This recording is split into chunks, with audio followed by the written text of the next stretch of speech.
I'm Dick Lindstrom from Minneapolis, Minnesota, and I'm here in New York with three of my colleagues, Cynthia Matossian, Ken Beckman, and Chris Starr.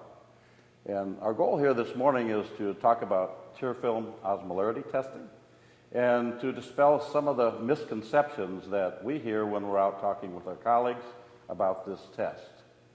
In our practices, we found this test has great utility, but we do find there are those that haven't really figured out the way to take advantage of it in their own clinical practices. So the goal is to talk about the common misperceptions, what we would call the myths associated with how this test is utilized, and to give you some real good evidence on how you can use it in your own practice. What is the role of osmolarity in the diagnosis and management of dry eye in your practice? Well, in my practice, I think the role of osmolarity is really the first step in the diagnostic workup. I have educated and sort of empowered my technicians to do a lot of this testing, often without my involvement, and that certainly saves me a lot of time in the long run. We use questionnaires. My technicians are very savvy at eliciting histories from patients. And when there is a symptom suggestive of dry eye or ocular surface dysfunction, the technician then goes ahead and the first test that they would get is tear osmolarity. You want to get that measurement before the tear film is messed up by drops and bright lights and other interventions. And so that number is very critical as the first number that I look at in a patient who's symptomatic. And as you asked, it's vitally important to the way I practice now. Ken, when are the numbers most important to you when you're seeing a patient with potential dry eye? I think the number is important in all of my dry eye patients. There's three aspects to the number that I look at. The first one is helping me make the diagnosis. The second one is to grade how severe it is. And the third one is monitoring progression or monitoring response to treatment. So I really, in any condition that I'm assessing the tear film, I really need that number. And I like to look at multiple readings to see how it's changing. So Cynthia, is a normal reading helpful? And how does that lead you in your clinical utility? If the symptoms are normal, if all of the other diagnostic tests, which we now are so fortunate to have available to us, are also normal, and the tear osmolarity numbers are normal, that's telling us something. So it's pieces of the puzzle coming together. And if all of these tests are pointing to, quote, normal for dry eye disease, then we have to investigate other disease processes like, is there conjunctival chalasis? Is there a situation of ocular allergies? Maybe there is an eyelid malposition situation, a little lag ophthalmos. So these are the types of things that we delve into to see what is causing the patient's symptoms. So Ken, let's give us a couple of examples where TearLab osmolarity has really helped you, or where not having it might have been a problem for you. Okay. I think that oftentimes the osmolarity will give you a positive finding when the other tests are negative. So it can be very helpful early on, before the tissue damage has already started. It can be a cataract screening, or a contact lens fitting. You may have, or even more commonly, I have a number of patients that have been sent to me post-cataract multifocal implantation, unhappy with their vision. And clinically, they look fine. But we know that osmolarity, or an abnormal high osmolarity, can affect the tear film in the way that you see. It can affect ocular scatter. And being that the tear film is the most important refractive surface of the eye, we will often detect the cause of the problem before you need to start doing visual fields and OCTs and all these other things to explain why the patient's unhappy with their vision on an eye that looks normal. So having a TearLab device in your practice and evaluating osmolarity doesn't really eliminate your value as a clinician.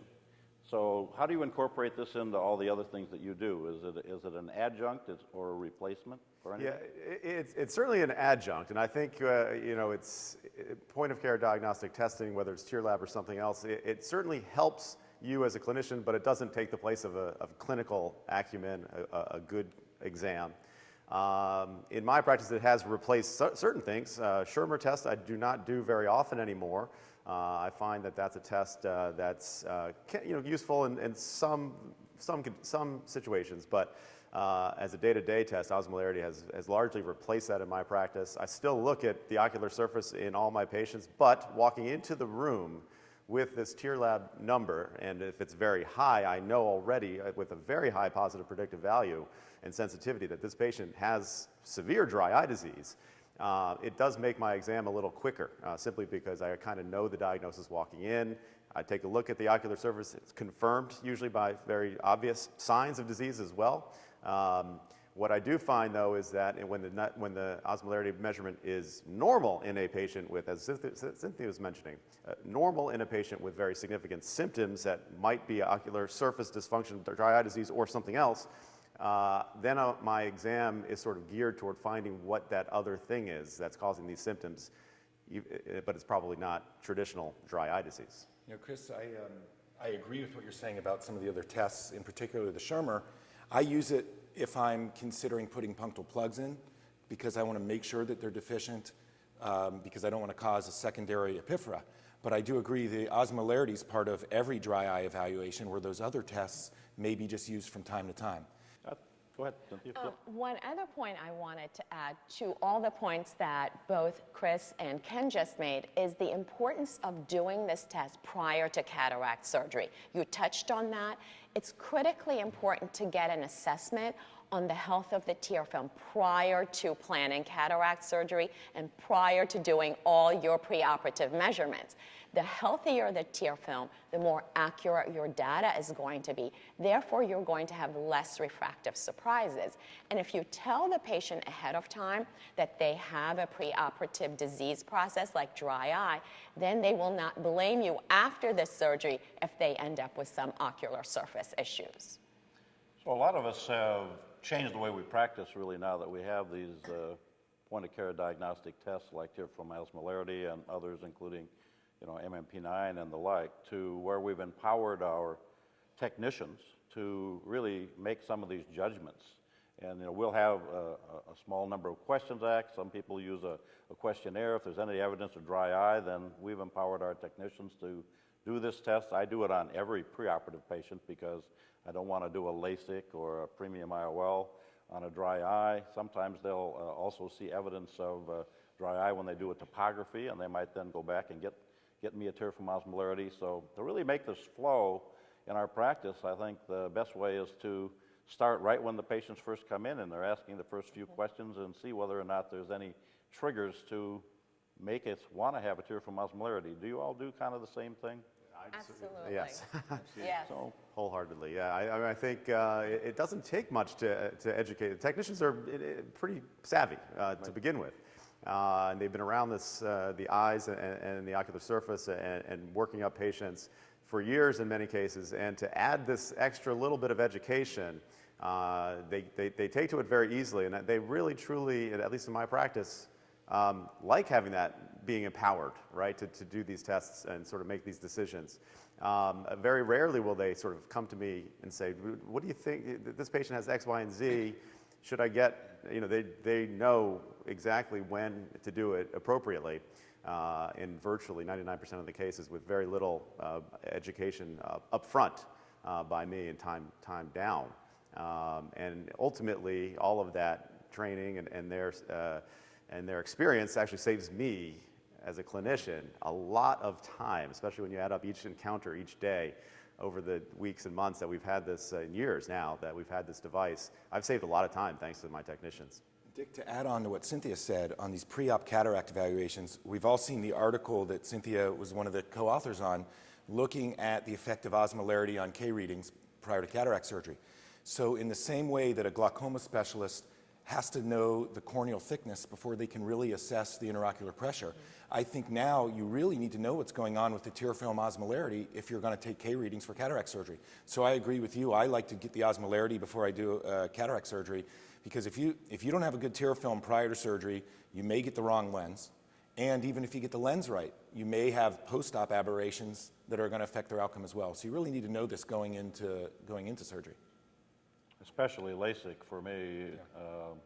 if you go in with a dry eye, you're just not going to get as good an outcome. So it's best to pre-treat these And patients. it's also, I think it's also important to note in the cataract age patient, and Bill Trattler's phaco study showed this well, that the incidence or prevalence of dry eye disease in the pre-op cataract patient is way higher than anyone ever thought. And when you look at the ASCRS survey, people still think about 20% of patients have dry eyes in the pre-op cataract stage.